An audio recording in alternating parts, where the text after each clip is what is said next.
আসসালামু আলাইকুম। আপনারা সবাই কেমন আছেন? আশা করি ভালো আছেন এবং আমরাও আল্লাহর রহমতে ভালো আছি। তো আজ কিন্তু আমি রান্না করব পোয়া মাছ, যেটা সামুদ্রিক মাছ। এটা খেলে বড় ছোট সবারই শরীরে আয়োডিন যোগায়। তো এটা কিভাবে রান্না করি সেটাই তোমাদের সাথে আজ শেয়ার করব। তো মাছগুলো কিন্তু কেটে বেছে ধুয়ে নিয়েছি। এরপরে হলুদের গুঁড়ো দিয়ে মাখিয়ে নিচ্ছি। ভালো মতো করে কিন্তু মাছগুলো আমি মাখিয়ে নিচ্ছি। আমি বড় বড় সাইজেই রেখেছি। তো এরপরে একটা প্যান নিয়েছি, প্যানে তেল দিয়ে মাছগুলোকে আমি একে একে করে দিয়ে দিচ্ছি। তো এই মাছটা যেহেতু নরম, আমি হালকা একটু ভাজবো, বেশি ভাজবো না। তো হালকা একটু আমি ভেজে নিব। এই যে সবগুলো মাছ দেওয়া হয়ে গেছে। তো আমার ভাজা কিন্তু হয়ে গেছে। তো ওই পর্যায়ে ওই প্যানে আমি আরও কিছুটা তেল দিলাম, দিয়ে 1 কাপ পরিমাণে পেঁয়াজ কুচি দিব। যেহেতু মাছটা আমি ভুনা করব, যার জন্য পেঁয়াজটা একটু বেশি দিতে হবে।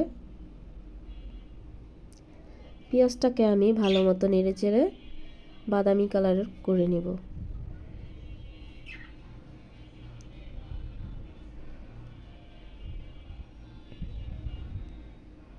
ভালো মতো নেড়েচেড়ে দিচ্ছি। এই যে ভাজা কিন্তু হয়ে গিয়েছে। তো এখন আমি একে একে করে সব মশলা অ্যাড করব। আদা রসুনের বাটা দিয়ে দিলাম 1 চা চামচ।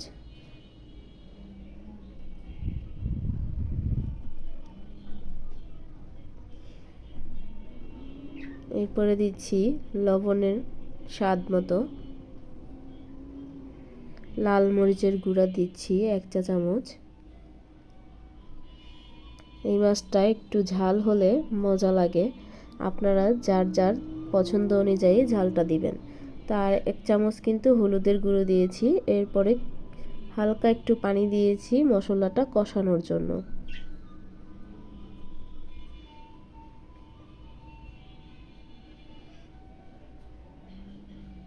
তো নেড়ে চেড়ে ভালো মতো মশলাটা কষাতে হবে।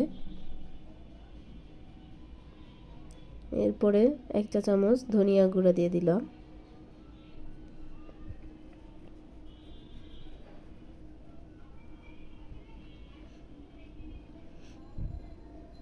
এই যে মশলা কষানো হয়ে গিয়েছে।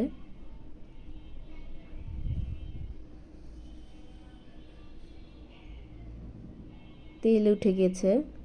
এরপরে কিছুটা পানি দিচ্ছি পরিমাণ মতো। আমি আর পানি অ্যাড করব না, এই পানিতেই মাছটা হয়ে যাবে। এই মাছটাও নরম, মাছটা হতে বেশি সময় লাগে না, তার জন্য একটু অল্প পানি দিয়েছি। তো আস্তে আস্তে করে মাছগুলোকে আমি দিয়ে দিচ্ছি।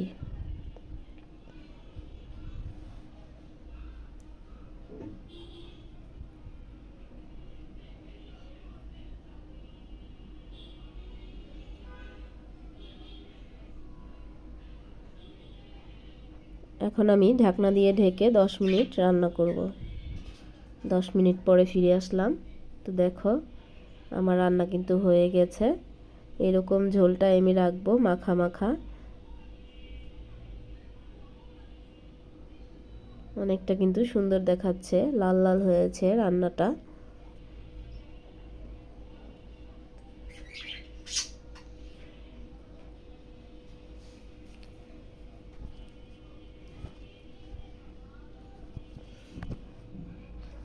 তো এই পর্যায়ে আমি নামিয়ে ফেলেছি।